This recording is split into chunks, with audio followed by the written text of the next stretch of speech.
அருட்பெருஞ்சோதி தனிப்பெருங்கருணை அருட்பெருஞ்சோதி எல்லோரும் இன்புற்று வாழ்க. காலையில் சத்து மாவு மூலிகை கஞ்சி எல்லாருடைய அன்பருடைய ஆதரவும் நலனும் பெற்று நம்மக்கிட்ட ஒரு டெய்லி ஒரு 3-4 பேர் வயசானவங்க இங்கே தர்மசாலையிலே வந்து காலையில் கஞ்சி ஒரு சாப்பாடு முடிஞ்சதை நம்ம கொடுக்கலாம்.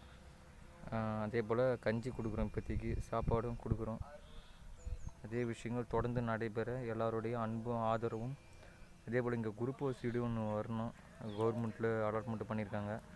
அதை நம்ம கொடுத்தாங்கன்னா இன்னும் நம்ம வந்து அவங்களுக்கு சௌகரியமான அளவில் இன்னும் நம்ம தங்க வச்சு உணவு கொடுக்கறதுக்கான எல்லா ஏற்பாடும் இங்கே அருகாமையில் ஏற்பட்டிருக்கிறதால இங்கே அரசு மருத்துவமனையோ போக்குவரத்து வசதிகளோ தேவையான அளவு வாகனங்கள் போகின்ற ஒரு ரோட்டு ஓரத்தில் இருக்குது. அதனால் இந்த இடத்த நம்ம வந்து வள்ளலாருடைய தர்மசாலைக்கு பயன்படுத்துவதற்கு எல்லா விதமான சௌகரியங்களும் எல்லா விதமான சூழல்களும் வடிவமைப்பட்டிருக்கு. அருட்பெருஞ்சோதி தனிப்பெருங்கருணை அருட்பெருஞ்சோதி